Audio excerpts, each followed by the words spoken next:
Dans la région nord du Ghana, les producteurs de soja ont exprimé leur mécontentement envers l'interdiction d'exporter cette légumineuse mise en place par le gouvernement. Cette restriction a eu pour effet de paralyser l'industrie de production de soja et de causer de lourdes pertes pour les agriculteurs dont les récoltes ont été affectées.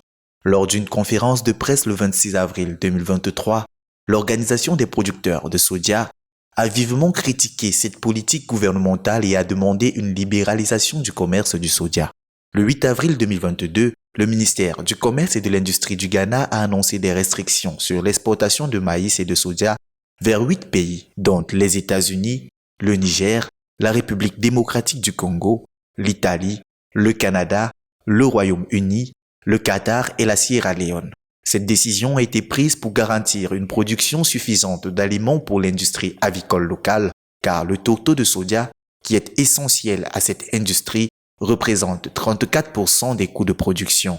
Les producteurs ont exprimé leur intention d'abandonner la production si l'interdiction d'exportation n'était pas levée. Le développement économique du Ghana repose sur l'augmentation des exportations et la réduction des importations. Toutefois, la politique actuelle du gouvernement qui favorise les importations au détriment des exportations ne sera pas bénéfique pour le pays.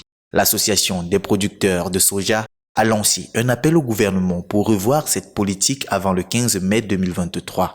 Si rien n'est fait, l'association envisage d'arrêter la production de soja pour la saison 2022-2023. Une décision qui n'est pas une menace, mais une information destinée au public selon le président de l'association, Abdourakim Issa. La demande en soja va grandissant dans la région ouest africaine. Le Ghana a d'ailleurs profité de sa capacité de production pour stimuler son économie à travers un plan quinquennal dans la production de la légumineuse. Le dit plan est estimé à environ 108 millions de dollars et va permettre de tripler à 50 000 tonnes l'offre locale de semences certifiées de soja contre un niveau actuel de 17 500 tonnes.